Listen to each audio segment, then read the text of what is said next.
Hello, ನನಗೊಂದು 2 days pre wedding shoots ಬಂದಿತ್ತು. ಶಿವಮೊಗ್ಗದಲ್ಲಿ 1 ಡೇ ಆ್ಯಂಡ್ ಉಡುಪಿಲಿ 1 ಡೇ ಅಂತ. ಇದು ಫಸ್ಟ್ ಡೇ ವ್ಲಾಗ್ ಆಗಿರುತ್ತೆ. ಏನಪ್ಪ ಅಂದರೆ ಫಸ್ಟು ಕಲ್ಕ್ವಾರಿಗೆ ಹೋಗಿದ್ವಿ ಫೋಟೋಶೂಟಿಗೆ. ಇಲ್ಲಂತೂ ಪ್ಲೇಸ್ ಅಂತೂ ಆಸಮ್ ಅನ್ಬೋದು. ನೀವೇ ನೋಡ್ತಿದ್ದೀರಲ್ಲ, ಸಿಕ್ಕಾಪಟ್ಟೆ ಚೆನ್ನಾಗಿದೆ ಈ ಪ್ಲೇಸ್ ಅಂತೂ.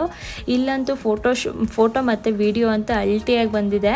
ಇದಾದಮೇಲೆ ನೆಕ್ಸ್ಟು ಟಿಫನ್ ಬೇರೆ ಆಗಿರಲಿಲ್ಲ, ಸೊ ಟಿಫನ್ ಮಾಡೋಣ ಅಂತ ವಿದ್ಯಾರ್ಥಿ ಭವನಕ್ಕೆ ಹೋದ್ವಿ. ನಿಯರ್ ಬೈ ನಮ್ಮ ಮನೆ ಹತ್ರನೇ ಇರೋದು ಈ ಹೋಟೆಲ್. ಇಲ್ಲೆಲ್ಲ ಮುಗಿಸ್ಕೊಂಡು ನೆಕ್ಸ್ಟ್ ತೀರ್ಥಹಳ್ಳಿ ಹೋಗೋಣ ಅಂದ್ಬಿಟ್ಟು ಹೊರಟ್ವಿ. ತೀರ್ಥಹಳ್ಳಿ ಹೋಗ್ತಾ ಇರಬೇಕಾದ್ರೆ ಫಾಲ್ಸ್ ಹತ್ರ ಹೋದ್ವಿ. ಸೊ ಇಲ್ಲೆಲ್ಲ ಫೋಟೋಶೂಟ್ ಎಲ್ಲ ಆದಮೇಲೆ ತೀರ್ಥಹಳ್ಳಿ ರೀಚ್ ಆದ್ವಿ. ತೀರ್ಥಹಳ್ಳಿ ಈ ಪ್ಲೇಸ್ ಅಂತೂ ನನಗೆ ಸಿಕ್ಕಾಪಟ್ಟೆ ಇಷ್ಟ. ಸೊ ಇದರಲ್ಲಿ ಕ್ಲೈಂಟ್ ಹೇಳೋ ಥರನೇ ಮೇಕಪ್ಪು ಎಷ್ಟೆಲ್ಲ ಚೆನ್ನಾಗಿ ಬಂದಿತ್ತು.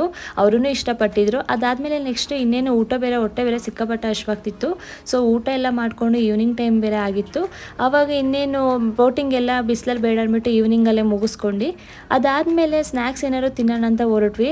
ಸ್ನ್ಯಾಕ್ಸ್ ಅಂತೂ ಯಾವಾಗ ಕೊಟ್ಟರು ತಿನ್ನಬೇಕು ಅನ್ನಿಸ್ತಾ ಇರುತ್ತೆ. ಯಾಕೆಂದರೆ ಅಷ್ಟು ಕೆಲಸ ಇರುತ್ತೆ ಪ್ರೀ ವೆಡ್ಡಿಂಗ್ ಶೂಟ್ಸಲ್ಲಿ, ವೆಡ್ಡಿಂಗ್ ಥರ ಅಲ್ಲ. ಸೊ ಸ್ನ್ಯಾಕ್ಸ್ ಎಲ್ಲ ತಿನ್ಕೊಂಡು ಉಡುಪಿ ರೀಚ್ ಆದ್ವಿ. ಈ ಪ್ಯಾಲೇಸ್ ಗಾರ್ಡನ್ ಅಂತೂ ಔಟ್ಡೋರ್ ಶೂಟ್ಸ್ ಅಂತೂ ಸಿಕ್ಕಾಪಟ್ಟೆ ಚೆನ್ನಾಗಿ ಬರುತ್ತೆ. ನೆಕ್ಸ್ಟ್ ಅಪ್ಲೋಡ್ ಮಾಡ್ತೀನಲ್ಲ, ಸೊ ಈ ಪ್ಲೇಸಿಂದ ಎಲ್ಲದನ್ನು ವೀಡಿಯೋ ಮಾಡಿ ಹಾಕ್ತೀನಂತೆ. ನನ್ನ ಚಾನಲ್ನ ಪ್ಲೀಸ್ ಶೇರ್ ಮಾಡಿ, ಲೈಕ್ ಮಾಡಿ, ಹಾಗೆ ಸಪೋರ್ಟ್ ಮಾಡಿ. Thank you.